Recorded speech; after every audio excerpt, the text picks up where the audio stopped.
Buenas, gente de YouTube. ¿Cómo estuvo su semana? La mía estuvo un poco tenebrosa. No entraré en detalles, pero digamos que por ciertas razones que hasta la fecha aún desconozco, en mi casa aparecieron gusanos. Debido a esto, un miembro de mi familia, no diré quién para no quemar a nadie, pensó que había mala vibra en la casa o que alguien nos echó mal de ojo. La cosa es que dicho familiar no se le ocurrió otra guay que hacer un ritual chamánico brujo anti-mala vibra, por lo que no tuve de otra que bañarme con un menjunje medio raro de vinagre blanco, bicarbonato y no sé qué wea más. Al final me eché la wea de menjunje encima, y lo que pasó después, bueno... ¡Esta wea arde! Entonces llega mi familiar preguntando, ¿te bañaste? ¿Sientes cómo se te va la mala vibra? ¡Sí, weón! ¡Siento cómo se me va la vista! Espera, ¿no quisiste decir vibra? ¡No, weón! ¡Vista! ¡Porque me entró el ojo, coche tu madre! Ah, las cosas que le pasan a uno. En fin, vamos con el video. Yo soy Ryomaro Lector y este es el resumen de los capítulos 121 al 130 del manga de Dandadan.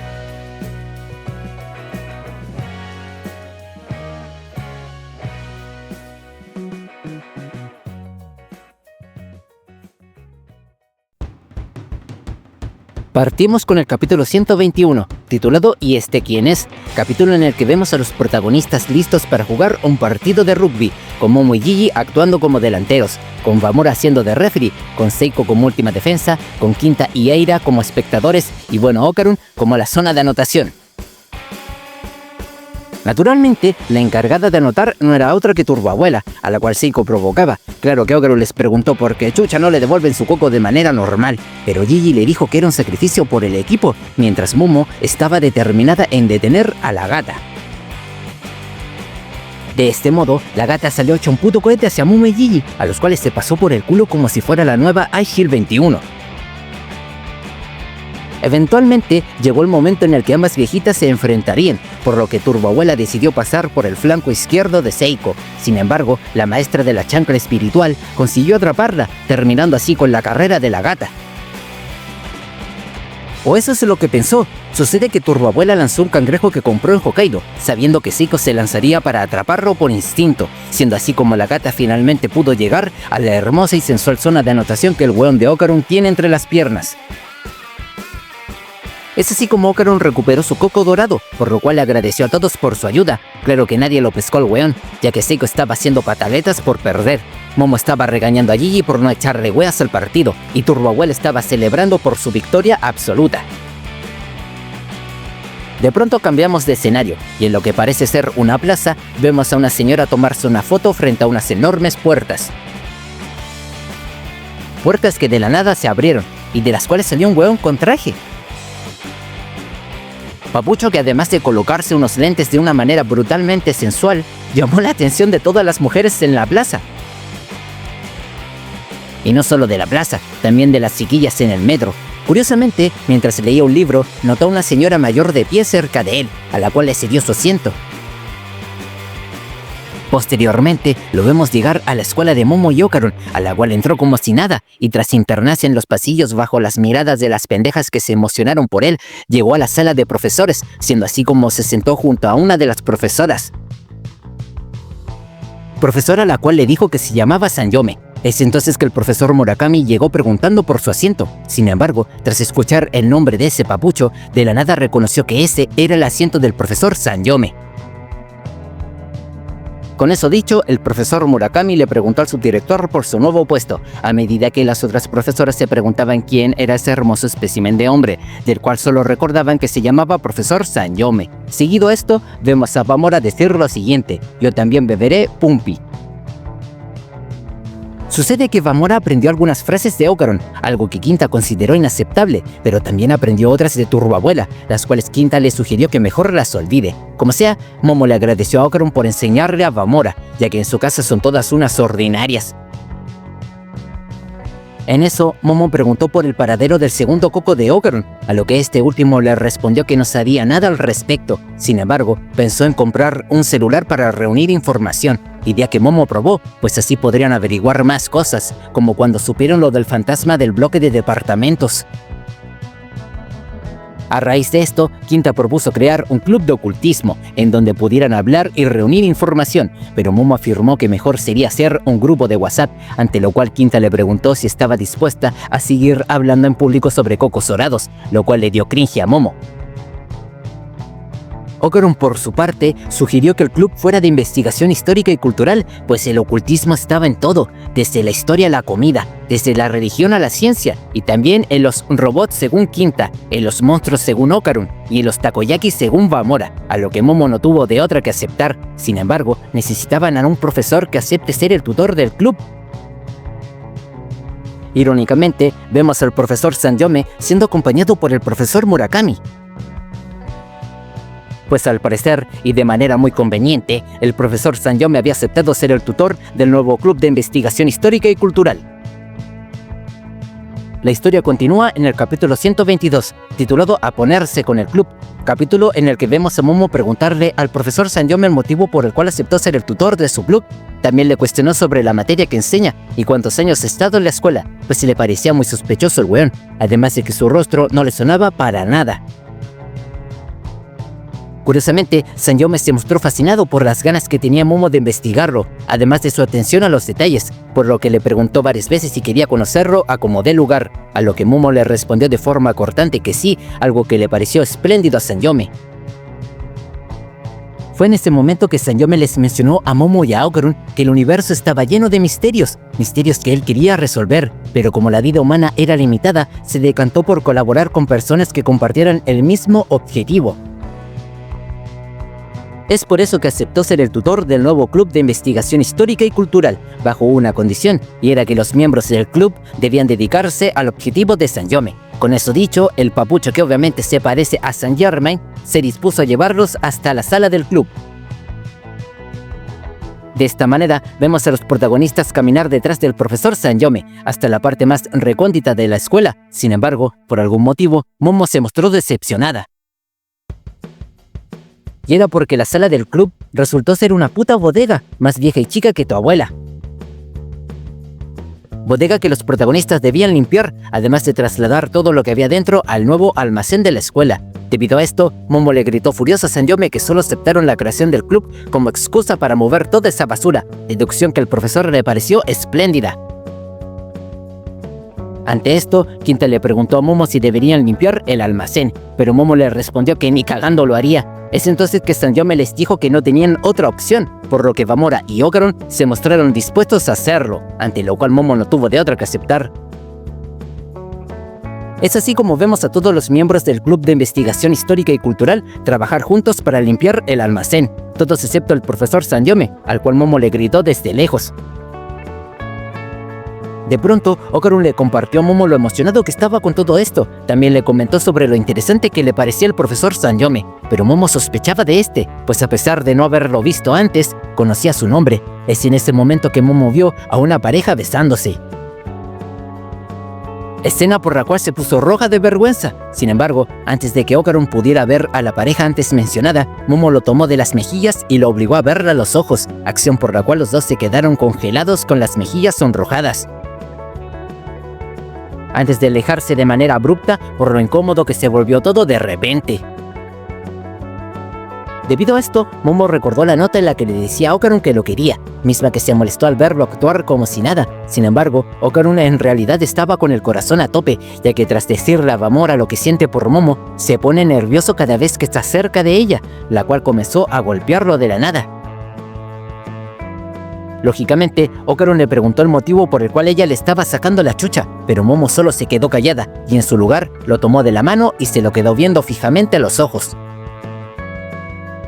Acción por la cual el Cuatrojos quiso apartarse de su lado, lo que resultó en fracaso, pues Momo se le acercó cada vez más mientras lo miraba de manera acusativa. Fue entonces que Momo le preguntó sobre eso, en otras palabras por la nota, pero el weón de Okarun no cachó a qué se refería ella con eso. Esto la sacó de quicio, por lo que le apretó las mejillas a Okarun, mientras le preguntaba qué le pareció eso. Sin embargo, el weón seguía sin entenderle, e incluso buscó cambiar de tema. No obstante, la empoderada le cerró el hocico, y le dijo que se prepare para pasar por el detector de mentiras. De este modo, Momo apoyó su cabeza en el pecho de Okarun, al cual casi le explota la cabeza por esto. Posteriormente, Momo lo acusó de estar mintiendo, basado de lo rápido que latía su corazón, pero Okarun intentó explicarle que su corazón latía así de rápido por tener a una chica abrazándolo.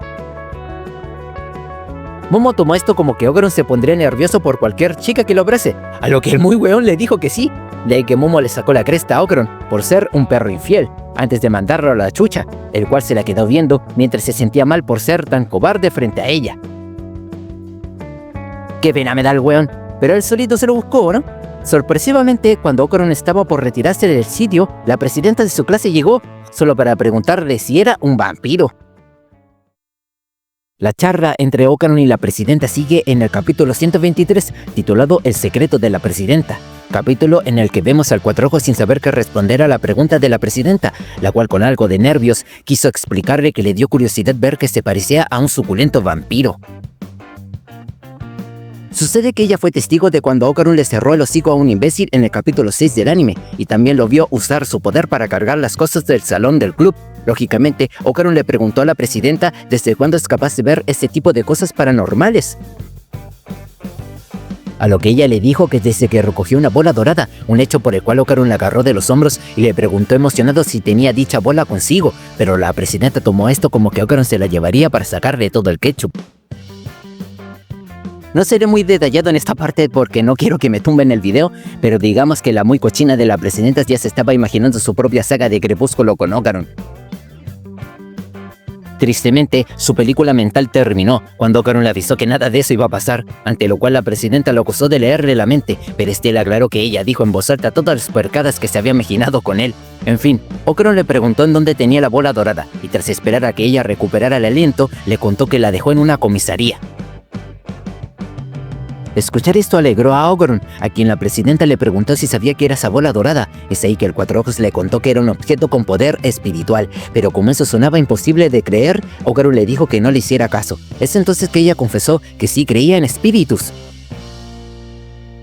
Resulta que desde que la presidenta empezó a verlo como un vampiro, ha sentido varias veces por día que alguien se le sube a la espalda, alguien tan pesado que apenas puede mantenerse de pie. Asimismo, como esto le comenzó a pasar casi a la vez que veía a Okarun igual que un vampiro, quiso preguntarle al respecto, pero le daba miedo que este pensara que es rara. Sin embargo, Okarun le dijo que no se preocupara y que puede contarle lo que sea. Es así como vemos su panel de la comisaría, en donde un policía les dijo a Okarun y a la presidenta que alguien ya había reclamado la bola dorada, lo cual sorprendió a esos dos, siendo la presidenta quien preguntó por la persona que recogió la bola, pero el policía le respondió que esa era información confidencial.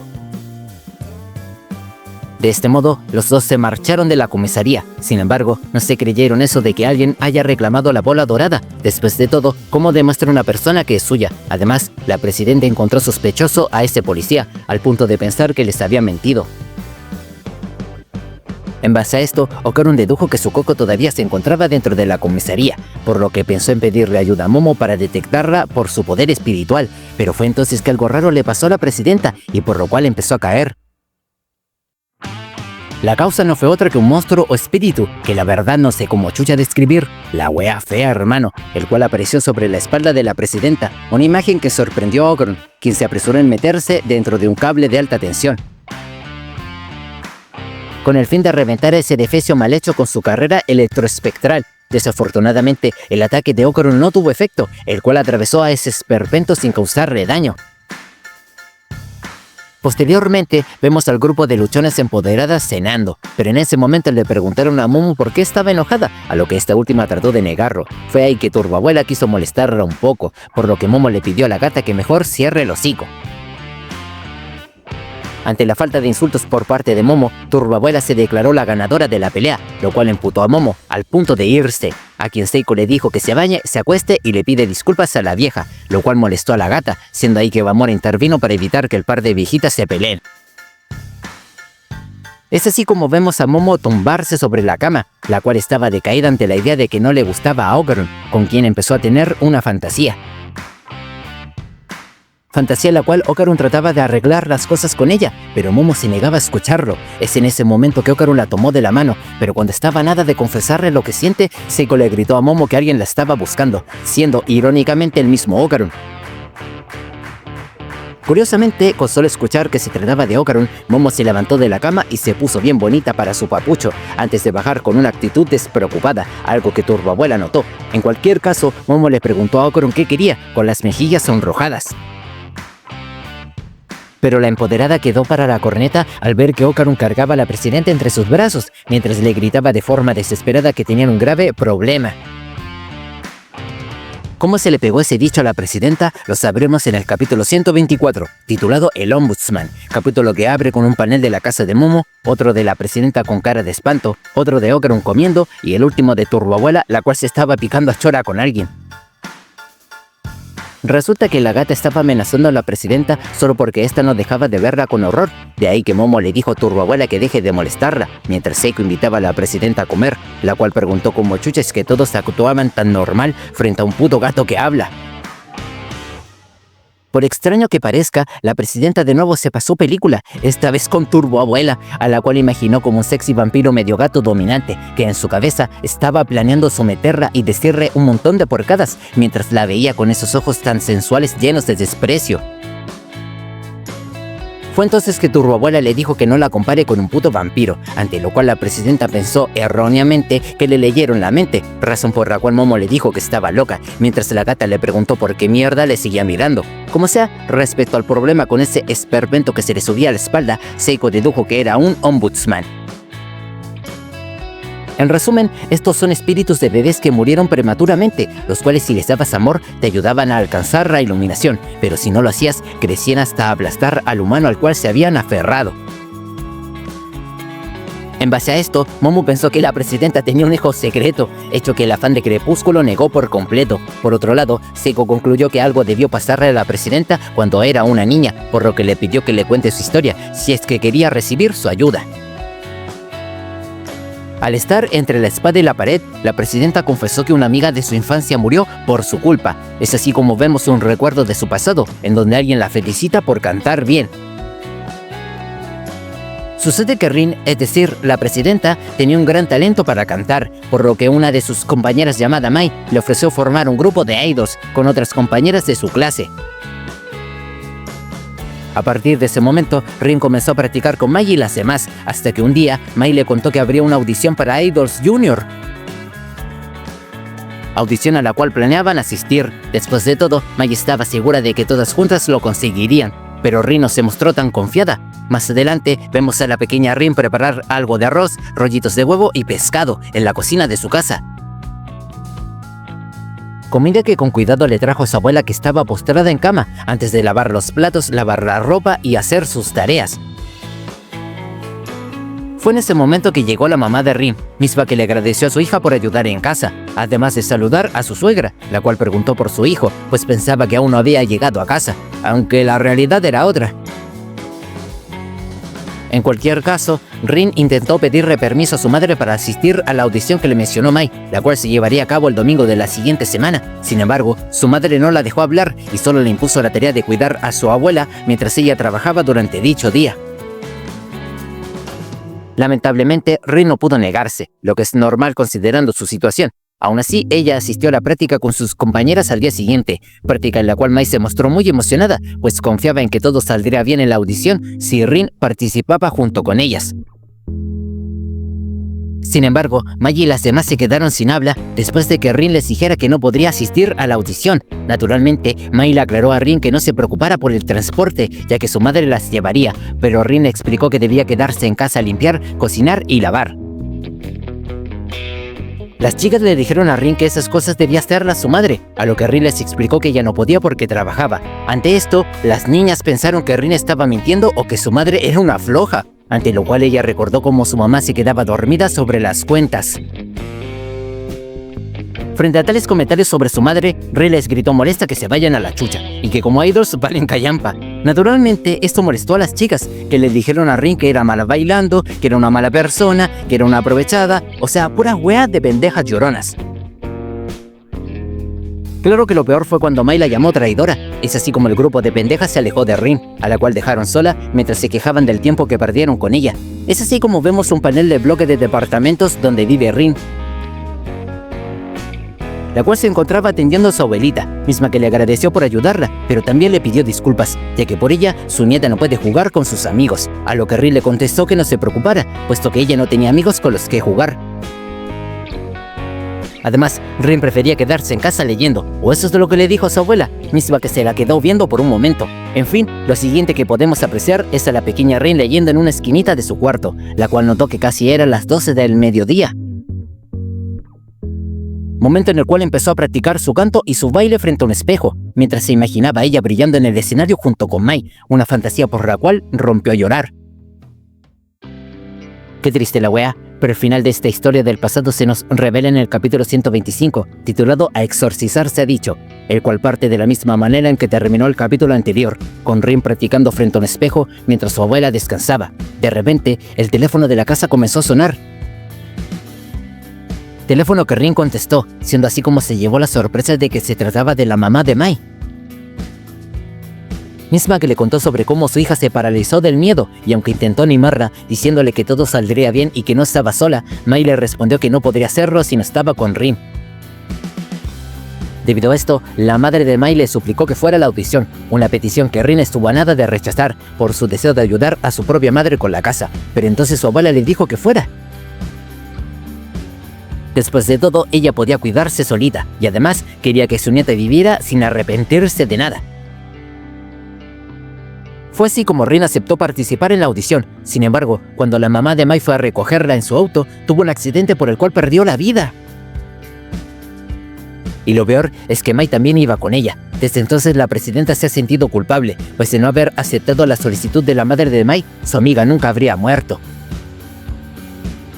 En base a esto, Seiko dedujo que Mai se transformó en un ombudsman, y como Rin tuvo contacto con el coco dorado de Okarun, se hizo más sensible a la presencia de su amiga. No obstante, Seiko aclara que los espíritus pierden sus recuerdos hasta que solo queda el rencor, por el cual es posible que Mai ataque a Rin tarde o temprano.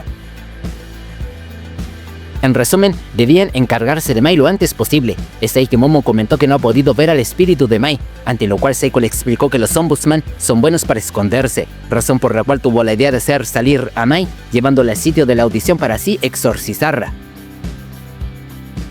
Con eso en mente, Seiko, Momo, Okarun y Rin llegaron hasta la escuela, lugar que cuenta con muchos espíritus, lo que haría más sencillo que el ombudsman se separe de Rin. Por otro lado, Momo le preguntó a Seiko por Famora, a la cual Seiko dejó en casa con Turboabuela, por ser una niña débil. Claro que Momo intentó explicarle que Famora bien podría partirles el culo a ambas si quisiera. Fue en ese momento que el trío de hueones se asustaron ante la épica llegada de los Metal Hayachi, a los cuales Seiko llamó para que la ayuden con el exorcismo de Mai, pero no solo a ellos. También le cargó una carroza ritual de 3 pisos, misma que estaba siendo jalada por un grupo de masculinos hombres con olor a testosterona, los cuales llevarían a los protagonistas hasta el sitio donde fue la audición de Rin y Mai hace años. Sucede que los ombudsman pueden controlar la gravedad, un hecho por el cual Seiko dedujo que Mai atraerá a los espíritus de la escuela y los atacará una vez que sea expulsada de Rin con el rock espiritual de los Metal Hayachi. No obstante, Seiko pensaba atraer al ombudsman al sitio donde murió y en donde fue la audición de Idol, con el fin de desbloquear sus recuerdos. Fue entonces que Seiko le ordenó a Okarun jalar de la carroza, a quien el grupo de poderosos hombres pensaban ayudar con dicha tarea. De este modo, los Metal Hayachi se dedicaron a reventar los putos oídos del ombudsman con su rock espiritual, el cual no tardó en salir del cuerpo de Rin. Sin embargo, los espíritus de la escuela comenzaron a manifestarse de manera violenta, al punto de hacer temblar todo el puto edificio, una reacción por la cual Seiko le ordenó al grupo de hombres pisarle a fondo a la carroza, lo que tomó por sorpresa al weón de Okarun, que todavía se sacaba los zapatos. Es así como termina el capítulo, con un panel final de los protagonistas apretando cachete frente al puto gigante que los espíritus atraídos por Mai formaron con las partes de la escuela. Igual tranquilo papá, porque lo que pasa después con el gigante lo vemos en el capítulo 126, titulado Una coraza, un festival y Ninomiya, el cual abre con un panel inicial de nuestros protagonistas huyendo a toda prisa del gigante hijo de su escolar madre, el cual trataba de aplastarlos sin piedad. Naturalmente, Momo y Rin se pusieron a gritar como locas ante la amenaza de morir aplastadas. Sin embargo, cuando el gigante estaba a nada de conseguirlo, una misteriosa barrera alrededor de la carroza detuvo su ataque. Sucede que dicha barrera era creada por la actuación de los Metal Hayachi, por lo que Seiko le dijo a Momo que no se preocupara del gigante, y en su lugar mejor se concentra en el hueón pequeño. ¿A qué hueón pequeño se refería ella? Pues a la estatua de Ninomiya que cargaba al puto gigante. Gigante que en su interior escondía cientos de estatuas de Ninomiya. Fue en ese momento que una de tales estatuas arrojó un madero contra la carroza, madero que Seiko le ordenó a Momo bloquear con sus poderes psíquicos. No obstante, a pesar de que Momo pudo bloquear el ataque, dicho madero explotó con tal fuerza que por poco los hace caer de la carroza. Con esto, el autor nos presenta un panel en el que vemos a los protagonistas escapar de las estatuas de Ninomiya y del gigante, que los perseguían por la ciudad. De repente, un par de estatuas de Ninomiya saltaron sobre la carroza, de las cuales una recibió de lleno la lámpara que Seiko arrojó, lámpara por la cual empezó a quemarse, mientras que la segunda estatua, que aún seguía en el aire, se comió el putazo que la maestra de la chancla espiritual le puso en todo el hocico, misma que le ordenó a Momo proteger a los Metal Hayachi para que así la barrera continúe funcionando, pero Momo le avisó a su abuela que dicha barrera valía callampa. Por lo visto, la barrera de los Metal Hayachi era del tipo red, lo cual facilitó que las estatuas de Ninomiya entraran a través de los espacios que había en esta. Todo esto hizo encabronar a Seiko, lo que es entendible, tomando en cuenta la cantidad de enemigos y explosiones con la que debían tratar, mientras protegían a Rin y los demás. Ante esto, Momo le preguntó a su abuela si había una manera de acabar con todos esos hueones de una vez, pero Seiko le respondió que no era necesario, que debían hacer que el Ombudsman alcance la iluminación con amor. De pronto, hubo un estallido que mandó parte del pavimento a volar, pavimento que le llegó en todo el hocico al vocalista de los Metal Hayachi. Un incidente por el cual dicho vocalista cayó inconsciente, algo que Seiko y el resto de los Metal Hayachi dieron con horror, mientras que el micrófono que sostenía el vocalista caía sobre la cabeza de Rin. Esto puso en alerta a Seiko, a quien Momo le preguntó qué chucha estaba pasando, de ahí que el guitarrista de los Metal Hayachi confirmó el estado del vocalista, por lo que Momo le cuestionó a su abuela por la barrera, pero en vez de contestarle, Seiko le ordenó a Rin que agarre el puto micrófono. Orden que Rin acató sin dudar, antes de ser mandada por Seiko con los Metal Hayachi, que la cambiaron por su vocalista inconsciente. Hecho esto, Seiko le gritó a Rin que cante, petición que tomó por sorpresa a Rin. Sin embargo, Seiko le insistió en que era la única capaz de hacerlo. Por desgracia, Rin tuvo que rechazar la idea, principalmente porque desde que murió Mai no ha podido cantar de nuevo, un trauma por el cual casi se pone a vomitar. Es entonces que Okarun comentó que desde que nadie canta, la carroza se sentía muy pesada. Infortunadamente, hubo otra explosión que voló una rueda de la carroza, rueda que Momo se apresuró en atrapar con sus poderes psíquicos, antes de volver a colocarla en su lugar, acción por la cual el emo corredor la felicitó, con quien los hombres musculosos se disculparon antes de caer rendidos por el agotamiento, mismos que le reclamaron a la maestra de la chancla espiritual que no olvide su promesa de salir en una cita. Estos güeyes tienen mi respeto, ¿de verdad creen que van a poder comerse a Seiko? Sin embargo, por la pérdida de tantos caballos de fuerza, el puto gigante pudo atrapar a los protagonistas, hermano. ¿Qué sucederá con Rin y los demás? Tranquilo, hermano, mira que te lo cuento en el capítulo 127, titulado Hikawase, capítulo en el que vemos a los protagonistas siendo levantados con todo y carroza por el gigante, el cual estaba a nada de aplastarlos. Y para colmo, los Ninomiya que estaban dentro del gigante salieron para atacar a los protagonistas, motivo por el cual Seiko le ordenó a Momo que detuviera las manos del gigante y a Okarun que le saque la cresta a las estatuas,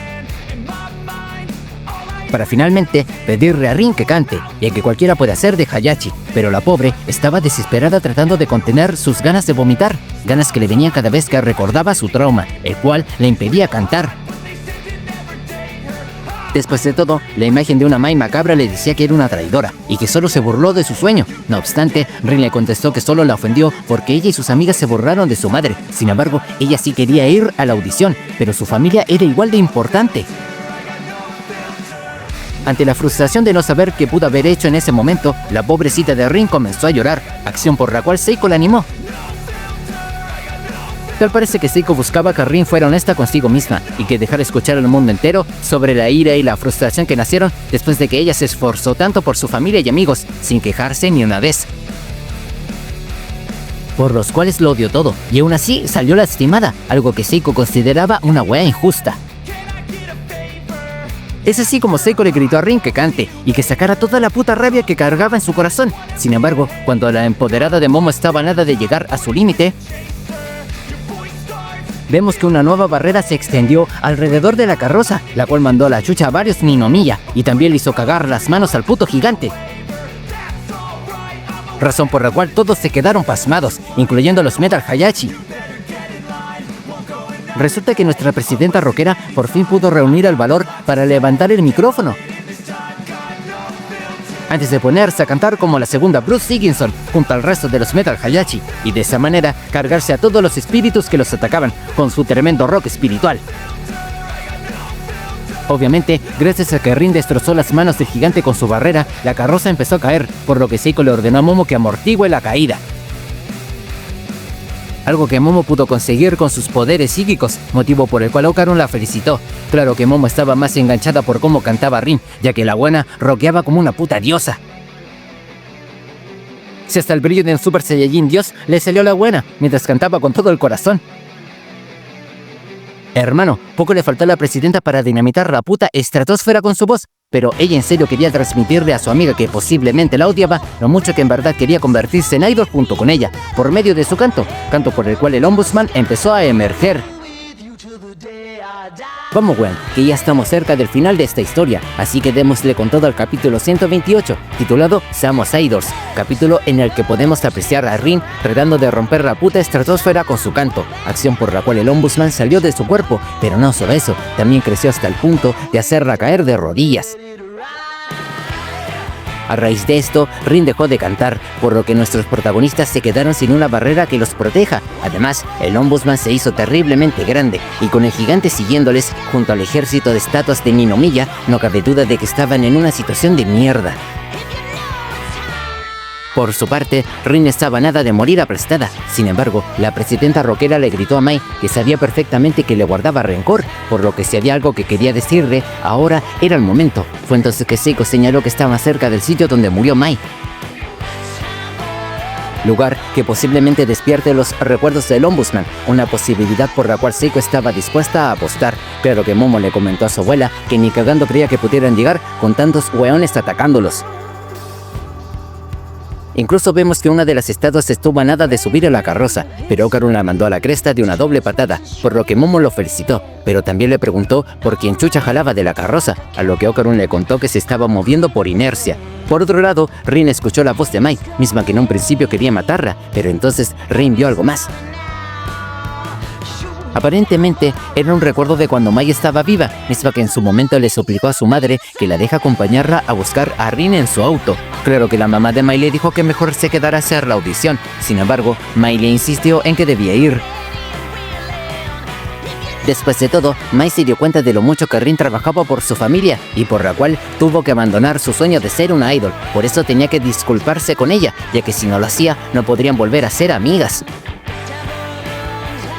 Ante tal revelación, el espíritu de Mai regresó a la normalidad, la cual entre lágrimas mencionó que pudo recordar aquello que quería decirle a su amiga hace tantos años.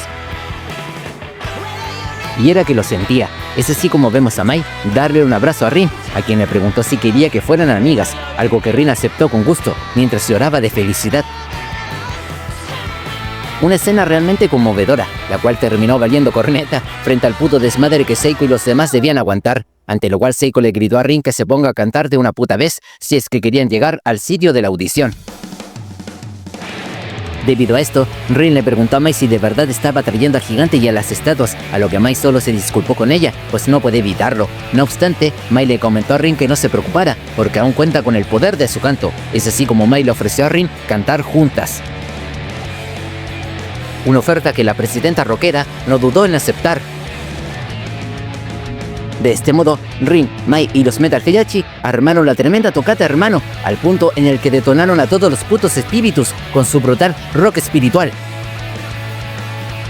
Gracias a esto, nuestros héroes finalmente llegaron a su destino, el sitio donde se llevó a cabo la audición de Idols Junior hace tantos años. Lógicamente, acabaron hechos bolsa luego de tanto desmadre. Sin embargo, Rin bajó de la carroza en busca de Mai, a la cual encontró frente al edificio de la audición, a quien Rin le confesó que se lo pasaba en grande cuando cantaban y bailaban, además de que en serio quería convertirse en una idol junto con ella. Sorpresivamente, Mai admitió que en realidad sentía envidia de Rin. porque cuando ella cantaba lo hacía con una seguridad resplandeciente, un talento por el que Mai se ponía nerviosa, al punto de pensar que a la gente no le gustaría su actuación. Asimismo, solo quería ser una idol porque a su madre le hacía ilusión que lo fuera, por eso se consideraba a sí misma una traidora. Fue ahí que Rin le cerró el hocico a Mai, porque para ella no era una traidora, al contrario, era la más amable, la más brillante y a la que todos admiraban. Y no solo porque era hermosa, sino porque trabajaba más que nadie para estar a la altura de las expectativas de los demás. Por todo esto, Rin le gritó a Mai entre lágrimas que la consideraba alguien increíble. Con eso dicho, Mai finalmente desapareció, dejando a Rin llorando sola en la escena, a quien Seiko quiso animar en silencio. Así termina el capítulo, con un recuerdo de Rin, Mai y las demás niñas corriendo alegremente después de practicar. Qué pena lo de Mai, pero el manga no se detiene y nosotros tampoco, así que avancemos al capítulo 129, titulado Kawabonga, capítulo que empieza con un panel inicial de la casa de Momo, otro de un delicioso tazón de comida caliente, y el último de la presidenta, la cual estaba agradecida por la ayuda que Momo y los demás le brindaron. Sin embargo, había algo que le daba pena mencionar. Y era que al final no pudieron exorcizar a Mai, la cual se había convertido en una wea bien rara, la verdad. Todo esto mientras vemos a los Metal Hayachi y al grupo de masculinos hombres cenando junto con Seiko y los demás, la cual les dijo que se vayan a la chucha después de comer. Posteriormente, Seiko le explicó a Rin que Mai ahora era inofensiva, pues había dejado de ser un espíritu maligno y se había convertido en algo similar a un espíritu guardián, de ahí que Ocaron preguntó si acaso era imposible exorcizar a Mai del todo. Pregunta que la misma Mai respondió, de que no se iría hasta que Rin sea una idol, objetivo que Rin ya no buscaba, a lo que Mai le dijo que si no se vuelve una idol, su existencia no tendría sentido, motivo por el cual Momo le dijo a Mai que estaba siendo demasiado dura, pero Mai le contestó que una mediocre como ella no debería juntarse con Rin, lo cual sacó de quicio a Momo. Por su parte, Rin le mencionó a Mai que tenía otro sueño que le terminó contando después de que Mai le insistió un montón. Resulta que ella deseaba ser escritora de novelas ligeras, un sueño que Mai le dijo que era imposible de alcanzar, a lo que Rin le respondió que lo mismo aplicaba para ser una idol. Cabe destacar que Rin quería escribir su propia saga de Crepúsculo, lo cual le dio mucha vergüenza de admitir, ante lo cual Mai le dijo que si le daba pena, mejor que sea una idol. Es ahí que Momo les dijo a ambos que se vayan a la chucha, a lo que Ocaron le contó que Rin había encontrado su coco dorado. Escuchar esto sorprendió a Momo, a quien Ocaron le explicó que Rin había dejado su coco en una comisaría. Sin embargo, al parecer alguien lo había reclamado, lo cual le pareció sospechoso a Momo, opinión que Ocaron compartía, y por la cual pensó que el policía de tal comisaría les había mentido. Es por eso que pensó en pedirle ayuda a Momo, pues ella puede detectar el aura de las cosas, una solicitud que Momo no tuvo de otra que aceptar. Asimismo, Rin le agradeció a Momo por toda su ayuda, a quien le dijo que era una persona muy amable, palabras que avergonzaron a Momo. Más tarde, vemos a los tres en la entrada del santuario, siendo Momo quien le ordenó a Ocaron que acompañe a Rin, petición que Ocaron aceptó sin problemas, razón por la cual Momo se puso celosa y regresó molesta a casa, pero entonces fue sorprendida por Ocaron, quien volvió para decirle a Momo hasta mañana. Despedida que Momo correspondió, mientras ambos se miraban a los ojos con las mejillas sonrojadas, solo entonces Ocaron se marchó junto con Rin. De este modo, nuestra luchona favorita volvió a casa, y tras subir hasta su cuarto, se tumbó sobre la cama con el corazón a 1000, todo por culpa de Ocaron que la miró a los ojos. Acción que el Cuatro Ojos no pudo repetir al día siguiente, algo por lo que Momo comenzó a reclamarle, al punto de agitarlo de los hombros y ordenarle que la viera a los ojos otra vez. En un intento desesperado por detenerla, Ocaron le señaló a Momo la comisaría donde Rin dejó su huevito, pero la empoderada pensó que el Cuatro Ojos solo quería cambiarle el tema, lo que la molestó aún más. Claro que al final Momo se calmó y se concentró en su tarea de buscar el coco de Ocaron. Tristemente, Momo no pudo hallar nada con una aura parecida a la del coco de Ocaron. En base a esto, Momo confirmó que alguien había reclamado la joya familiar de Ocaron, alguien a quien debían localizar. Sin embargo, ante la falta de información, Momo recordó el registro que las personas llenan en la comisaría cuando entregan o reclaman algún objeto perdido, pero ¿cómo le harían para verlo? Con eso en mente, el par de buenos le pidieron a Doña Turboabuela que les hiciera el favor de entrar en la comisaría como un objeto perdido, para luego conseguirse el registro de los objetos perdidos del último mes, una misión de infiltración que Ocaron destacó que se parecía a lo visto en Spy por Family.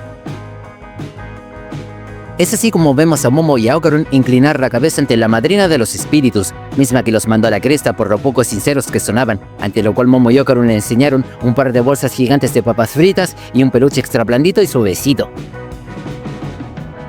Ofrendas que la gata aceptó de mala gana, siendo así como termina el capítulo, con un panel final de nuestros protagonistas listos para la operación Infiltración Gatuna. Hermano, por fin llegamos al capítulo 130, titulado Operación Espionaje, capítulo que arranca con un panel de Momo y Okarun entregando un lindo gatito que se habían encontrado en la calle al policía de la comisaría de Kamikochi. Policía que de repente les entregó un formulario para ingresar al gatito, es decir, a Turboabuela, como un objeto perdido, el cual Momo decidió rellenar, mientras el policía les preguntaba en dónde hallaron al gatito, a quien Okarun le contó que en la zona comercial. Seguido a esto, el policía les cuestionó en qué parte de dicha zona lo encontraron, a lo que Okarun le contestó, según los susurros de Momo, que en la sala de videojuegos, algo que le pareció raro al policía, ya que pudieron devolver al gatito en tal sitio. Ante esto, Momo se inventó que los trabajadores de ese sitio se quedaban con los objetos perdidos, razón por la cual trajeron al gatito a la comisaría. No obstante, el policía les preguntó a cuál de las 3 salas de videojuegos se referían. Además, no se creyó eso de que aún siguieran metiendo gatos de la suerte a las máquinas, siendo este un interrogatorio de mierda que empezó a molestar a Turboabuela. Asimismo, el policía señaló que nunca ha visto un gato como ese en las salas de videojuegos de la zona, por lo que Momo inventó que posiblemente los guarden en la parte del fondo de las salas, una mentira que el policía tampoco se creyó del todo. Además, justo reconoció a Okarun, por lo que pensó que este había metido una cámara en el gatito. No obstante, cuando estaba a nada de sacarle la cabeza a Turboabuela, algo cayó de forma violenta en el almacén de la comisaría, un incidente que fue provocado por Momo con sus poderes psíquicos. Cabe destacar que Turboabuela estuvo a nada de atacar al policía por la espalda, menos mal que Momo le dijo que se calmara. En fin, una vez que Momo terminó el formulario, procedió a retirarse junto con Okarun. Sin embargo, justo en ese momento el policía los detuvo, solo para entregarles una copia del formulario, además de ofrecerles una recompensa, pero Momo y Okarun lo rechazaron educadamente, antes de salir huyendo por el miedo que les dio el weón. Es así como vemos a la pareja afuera de la comisaría, siendo Momo quien preguntó preocupada si Turboabuela estaría bien, a quien Okarun le respondió que solo tocaba confiar en la gata. Seguido a esto, pasamos a un panel en el que podemos apreciar un letrero, en el cual se avisa que el policía que vimos antes salió a patrullar. Momento que Turboabuela aprovechó para escapar de la bolsa en la cual la había metido el policía, no sin antes señalar que unas papas fritas no valían tanto esfuerzo. Como sea, la gata espía tomó un paraguas, con el cual se colgó de la estructura de la estantería donde la habían dejado. Hecho esto, bajó de la estantería con una gran habilidad y luego se encaminó de manera sigilosa a la habitación donde estaban las computadoras de la comisaría. Habitación en la que entró con la esperanza de hallar algo de información con respecto a los objetos perdidos. Es ahí que vio las computadoras, a las cuales se acercó. Sin embargo, la gata quedó con cara de what the fuck cuando vio que debía meter una contraseña en la computadora, motivo por el cual la gata se vio de la comisaría, lo que dejó para la corneta a Momo y a Okarun, pero es que Turboabuela no cachaba ni una wea de computadoras. Al final, Momo le gritó a Turboabuela por tener que regresar con las manos vacías, mientras Okarun señalaba el hecho de que debían conseguir algo con lo que reemplazar a la gata en la comisaría, ante lo cual Momo pensó en comprar un peluche en una tienda cercana. Sin embargo, Turboabuela le pidió a ella que le comprara un juguito, cosa por la cual casi le da la wea a Momo. Sin embargo, Momo y Okarun casi pierden la cabeza al ver que en dicha tienda trabajaba el serpiano. Naturalmente, Momo pensó que el cabezón estaba tramando algo raro otra vez. Sin embargo, el serpiano le comentó que por culpa de ella, los suyos lo consideraban defectuoso, una etiqueta por la cual no podía volver con los demás serpianos. Claro que Momo le preguntó el porqué de esto, siendo ahí que el cabezón le explicó que todos los serpianos son clones y por lo tanto su manera de pensar debe ser igual, pero desde que la conoció, su manera de pensar cambió. En consecuencia, Momo le dijo que lo siente, disculpas que el cabezón rechazó. Fue entonces que Okarun le dijo a Momo que no confiara en el alien. Aún así, Momo le preguntó al serpiano cuánto puede cambiar su aspecto con la nanopiel, puesto que tenía pensado pedirle un favor.